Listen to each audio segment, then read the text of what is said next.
পরিবেশ সংরক্ষণ ও সবুজায়ন উদ্যোগের অংশ হিসাবে খুলনাতে লঙ্কা বাংলা ফাউন্ডেশনের উদ্যোগে ১৬ অক্টোবর ২০২৫ তারিখ প্রথম প্রহরে বিনাপানি সরকারি প্রাথমিক বিদ্যালয় প্রাঙ্গণে ও একই দিনে দ্বিতীয় প্রহরে আত্মসাহায্য কেন্দ্র সরকারি প্রাথমিক বিদ্যালয় প্রাঙ্গণে সকল শিক্ষার্থী, শিক্ষক, শিক্ষিকা বৃন্দ ও উপস্থিত অভিভাবকদের মাঝে বিভিন্ন ফলজ গাছের চারা বিতরণ কর্মসূচির আয়োজন করা হয়। উক্ত অনুষ্ঠানসমূহে মোট ৪৭৫টি বিভিন্ন প্রজাতির ফলজ গাছের চারা বিতরণ করা হয়। আসসালামু আলাইকুম, আমি মোহাম্মদ মাসুম ফয়সাল, ব্রাঞ্চ ম্যানেজার লঙ্কা বাংলা ফাইন্যান্স, খুলনা। তো আজকে আমরা এখানে লঙ্কা বাংলা ফাউন্ডেশনের পক্ষ থেকে ফলজ গাছ বিতরণের জন্য আমরা আসছি। এর আগে আমরা প্রথমে বিতরণ করেছি স্কুলের শিক্ষার্থীদের বিনাপানি সরকারি প্রাথমিক বিদ্যালয়।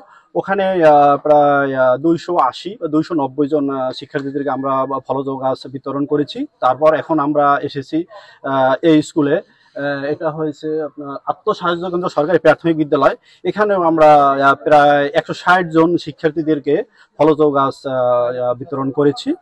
তো এখানে এই স্কুল এবং সরকারি বিনাপানি প্রাথমিক বিদ্যালয়ের শিক্ষক বৃন্দ আমাদেরকে সহযোগিতা করেছেন এবং তারা লঙ্কা বাংলা ফাইন্যান্সের এই উদ্যোগে তারা অত্যন্ত খুশি হয়েছেন এবং তারা বলেছেন যে লঙ্কা বাংলা ফাইন্যান্স, আমরা শুনেছি যে বিভিন্ন সময় বিভিন্ন জায়গাতে তারা এরকমের উন্নয়নমূলক কাজ করেন, যেমন শীতার্ত বস্ত্র প্রদান করেন এবং বিভিন্ন জায়গাতে আরো সেবামূলক কাজ করে থাকেন। তো তারা আশাবাদী ছিল যে আমাদের এই স্কুলে বা এই অঞ্চলে এরকম যেন লঙ্কা বাংলা ফাইন্যান্স এবার যেরকম ফলজ গাছ বিতরণ কর্মসূচি আমাদের স্কুলে পালন করেছে এবং তারা আশা করেন যে ভবিষ্যতেও যেন মাঝে মাঝে এরকমের আমাদের লঙ্কা বাংলা ফাইন্যান্সের উদ্যোগে এবং লঙ্কা বাংলা ফাউন্ডেশনের উদ্যোগে যে সেবামূলক কার্যক্রমগুলো করা হয়ে থাকে, এগুলো যেন তারা ভবিষ্যতেও এখানে পেতে পারেন। ঠিক আছে, এই জন্য তারা আমাদের কাছে অনুরোধ করেছেন।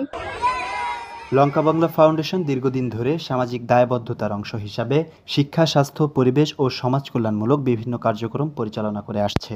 এই ফাউন্ডেশন বিশ্বাস করে এই ধরনের উদ্যোগ প্রাকৃতিক ভারসাম্য রক্ষা, প্রাণীকুলের আশ্রয়স্থল সৃষ্টি, মাটির উর্বরতা বৃদ্ধি ও পরিবেশ দূষণ রোধে গুরুত্বপূর্ণ ভূমিকা রাখবে। ইয়ামিন আল মামুন, পূর্বাঞ্চল ডেস্ক, খুলনা।